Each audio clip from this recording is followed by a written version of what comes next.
लोकसभा निवडणुकीच्या 7व्या आणि अखेरच्या टप्प्यात आज 8 राज्यातल्या 57 लोकसभा मतदारसंघाचं मतदान सुरू झालं आहे। यासाठी मतदान यंत्रणा आणि प्रशासन सज्ज आहे।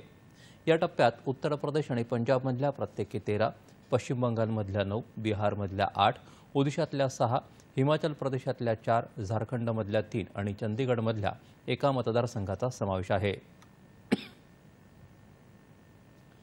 या टप्प्यासाठी 904 उमेदवार निवडणुकीच्या रिंगणात आहेत। अनेक दिग्गजांचं भवितव्य या टप्प्यात पणाला लागलं आहे।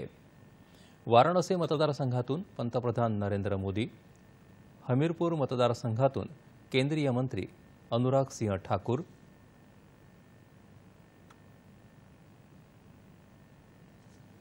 आणि बिहारच्या पाटणा साहेब मतदारसंघातून भाजपाचे वरिष्ठ नेते रविशंकर प्रसाद, गोरखपूरमधून रवि किशन, हिमाचलच्या मंडी लोकसभा मतदारसंघातून अभिनेत्री कंगना रनौत यांच्याविरुद्ध काँग्रेसचे विक्रमादित्य सिंह यांच्यासह विविध पक्षांचे दिग्गज नेते या टप्प्यात निवडणुकीच्या रिंगणात आहेत। लोकशाही अधिक चैतन्यमय राहावी यासाठी या महापर्वात मतदारांनी मोठ्या संख्येनं सहभागी व्हावं असं आवाहन नरेंद्र मोदी यांनी केलं आहे। महिला आणि युवा मतदारांनी अधिकाधिक संख्येनं मतदान करावं तसंच मतदानाचा उच्चांकी टक्का गाठावा असं आवाहनही मोदी यांनी केलं आहे।